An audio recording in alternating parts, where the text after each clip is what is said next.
Hey everybody, Brent here with Nutrition First Coaching, and in today's video we're going to start a three-part series on what I consider the 10 biggest mistakes and myths that we make when we're trying to lose body fat.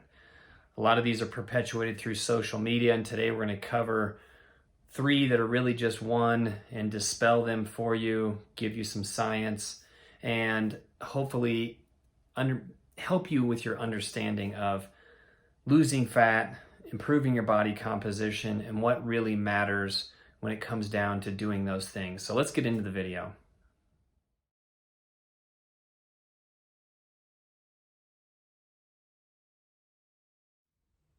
We're going to touch on three myths here, and the first one that's been perpetuated through social media, through media outlets in general.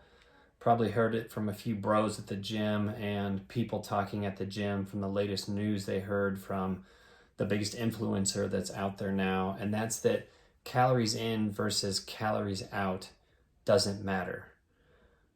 Now we can solve this in one simple way, and that is to say that the first law of thermodynamics is written so. Energy in a system can't be created or destroyed, but can only change forms. So if you're taking in energy, that's food, that's calories, it has to be changed into something. That can be mechanical energy in terms of using your body and moving and muscles. That can be changed into heat. So that's your thermal regulation. That could be changed into repairing things in your body, therefore trying to keep all your systems perpetuated and healthy. But what it's basically saying is, if you're taking in calories, they have to be burned or expended somehow, changed into a different form of energy. And calories in versus calories out matters from a multitude of scientific studies. One of my favorite is the Twinkie study, and that's where a professor at Kansas State only ate junk food. We're talking Twinkies, cupcakes, Ho-Hos, Doritos. He supplemented with a little protein so he didn't have, actual amino acid problems, and in 10 weeks he lost 27 pounds. So this just goes to show you can eat the crappiest, most processed garbage out there, but as long as you're in a calorie deficit, you're going to start to lose weight. So I know this is a tough one for people to take, because more than anybody, I believe that food quality is huge when it comes to performance and health and longevity, and about everything that goes on in your body, from digestion to joint pain to your skin to your hair, you name it. But if we're strictly talking fat loss, which we are in this video, a calorie deficit is going to make you lose weight.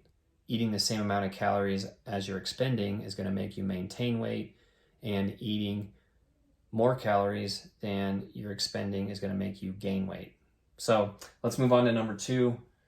Certain people just can't lose weight.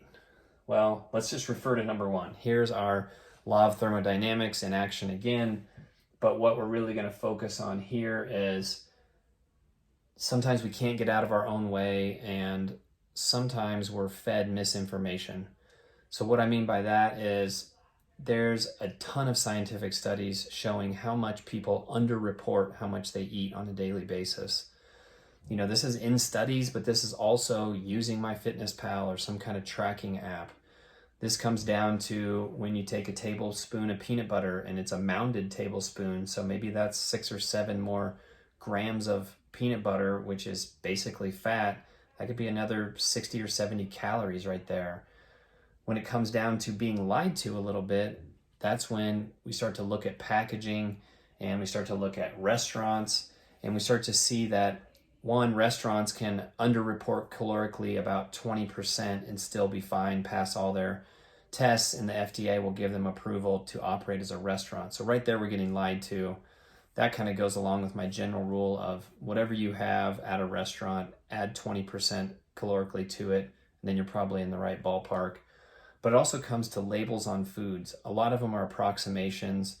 They're mass producing these things. So when they get a label on something, they're filling it by volume or weight, and they're basically estimating how many calories are truly in there.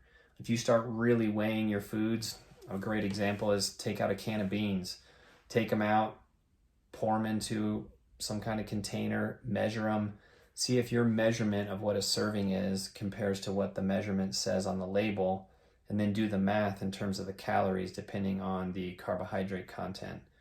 That's when you'll start to see that we can't really estimate our food intake nearly as accurately as we'd like to, even though it's a great way to know in a reasonable ballpark how much you're getting.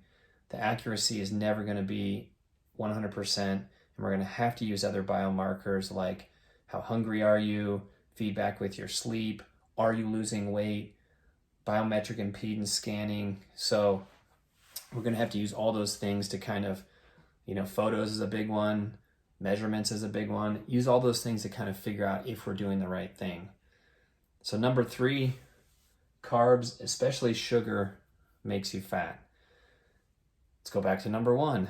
So look at the diets where this guy ate junk food and lost weight. There's been actual studies where they've done high carb with quality carbs and high carb with people basically eating sugar.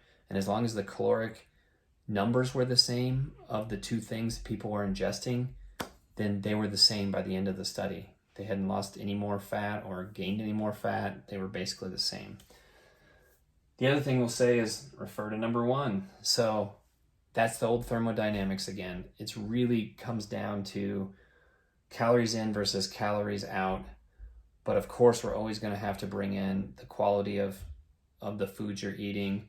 And you're always going to have to bring the person and their environment into it. The more muscle tissue people have, the more metabolically healthy they are. All those things are going to weigh into it. And that's why I had to write this last comment on here. What about blood sugar and insulin? Yeah, if you have metabolic problems, now hormones are getting into the mix and general unhealthiness is already happening in your body. So the quality of what you're eating does make a massive difference. Having said that, if you control the quantity that you're getting, so keeping that calorie in your budget, so to speak, then you're going to be healthier in the long run. You're going to get down to a healthy body composition. And, I really made this video because I want people to understand that nobody's blaming you for doing this stuff. Nobody's blaming you for thinking you're underreporting or accidentally overreporting, underreporting. You're saying, I've been living on this 1,000-calorie diet for a year and I'm not losing weight. It's not possible. Something's just not right. We got to kind of step back, take a look at everything again, and figure out what's going on. So in future videos on this whole series, we're going to talk about other problems with metabolism and the myths that kind of get perpetuated with that, mistakes people make in their diets when they're trying to lose fat, and then how exercise myths can tie that all together, and ultimately what happens nutritionally when we debunk these 10 myths and correct some of these mistakes. All right, I'll see you in the next video. Like and subscribe, share us with somebody you think might get a little something out of this, and give me a call if you want to get started with coaching. Love to talk to you. See ya.